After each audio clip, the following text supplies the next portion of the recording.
Welcome on A-Leaf TV. Follow us. السلام علیکم، تو ویلکم ہے آپ کو ایک نئی ویڈیو میں۔ تو آج ہم جن پہ بات کریں گے ان کا نام تھا بہلول دانا۔ بہلول دانا کی باتیں واقعات آپ کو کتابی لگے گی لیکن ہے سچ۔ ان کی بہت سی کتابیں ان پہ لکھی گئی ہیں، ہسٹری میں آپ پڑھ سکتے ہیں، بے شک انٹرنیٹ پہ بھی۔ ان کی زندگی کے ایک دو واقعات حیران کرنے والے آپ کو آج میں سناؤں گا اس ویڈیو میں۔ تو بڑھتے ہیں اپنی اس شارٹ سی ویڈیو کی طرف۔ Welcome. بہلول دانا کی ملاقات ہارون الرشید سے 188 ہجری میں ان کے حج کے سفر کے دوران ہوئی۔ جب بہلول دانا ہارون الرشید کو ملے تو بہلول نے انہیں چند نصیحتیں کی۔ ان کی نصیحتوں سے وہ بہت زیادہ متاثر ہوئے اور بہلول دانا کو اپنے ساتھ بغداد لے آئے۔ جب بہلول دانا بغداد پہنچے تو اب یہی بغداد کی گلیاں ان کا ٹھکانہ تھی۔ ایک دفعہ بہلول دانا دریا کے کنارے گیلی ریت کے ڈھیر بنا رہے تھے۔ محل کی کھڑکی سے انہیں دیکھ رہی تھی ہارون الرشید کی ملکہ زبیدہ۔ ہارون الرشید کی ملکہ زبیدہ وہ بڑے غور سے دیکھ رہی تھی کہ بہلول دانا مٹی کے ڈھیر بناتا ہے اور پھر انہیں خود ہی توڑ دیتا ہے۔ انہوں نے سوچا کیوں نہ چل کے ان سے بات کی جائے۔ وہ اپنی سہیلیوں کے ہمراہ ان کے پاس گئیں اور پوچھا، بہلول کیا کر رہے ہو؟ بہلول نے بڑے احترام سے جواب دیا کہ جنت کے محل بنا رہا ہوں۔ تو انہوں نے کہا، بہلول یہ تم بیچو گے؟ بہلول نے بڑی عاجزی سے کہا، ہاں میں بناتا بھی ہوں اور فروخت بھی کرتا ہوں۔ تو انہوں نے پوچھا کہ ایک محل کی قیمت کتنی ہے؟ بہلول نے کہا 3 درہم۔ تو 3 درہم اسی وقت ملکہ زبیدہ نے انہیں نکال کے دیے اور محل خرید لیے۔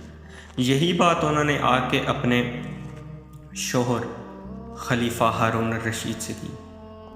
خلیفہ ہارون الرشید نے یہ بات مذاق میں ٹال دی، لیکن رات کو خواب میں دیکھا کہ وہ جنت میں ہیں اور وہاں پہ مختلف چیزیں ہیں، اور وہاں پہ انہوں نے یہ بھی دیکھا کہ ایک لال یاقوت کا محل ہے جس پر ان کی بیوی کا نام لکھا ہوا ہے۔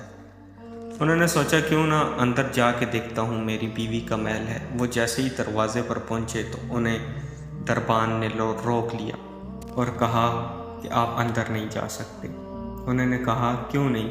یہ تو میری بیوی کا محل ہے۔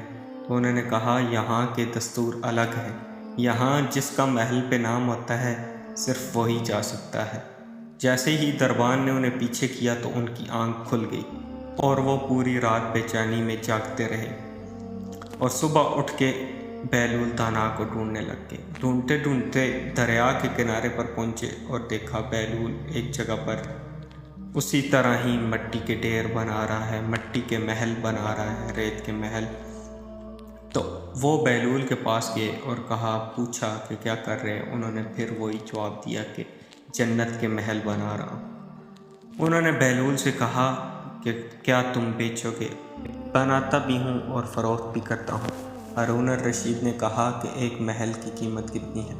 بہلول نے کہا کہ ایک محل کی قیمت ہے تمہاری پوری سلطنت۔ خلیفہ ہارون الرشید نے کہا کہ کل تو تم اس کی 3 درہم قیمت بتا رہے تھے۔ تو بہلول دانا نے جواب دیا کہ کل بات اور تھی، آج تو تم محل دیکھ کے آگے ہو، آج بات کچھ اور ہے۔ تو ہارون الرشید بھی یہی بات سوچ رہے تھے کہ بہلول دانا کی میری بیوی کے حق میں دعا قبول ہوگی۔ کچھ لوگ بہلول دانا کی باتوں کو کتابی سمجھتے ہیں، لیکن بہلول دانا جو کہہ گئے ہیں وہ پتھر پہ لکیر ہے۔ بہلول دانا کے متعلق اور بھی کتنے ہی رائٹروں نے کتابیں لکھی، ان کے قصے بیان کیے، آپ بے شک نیٹ پہ سرچ کر سکتے ہیں۔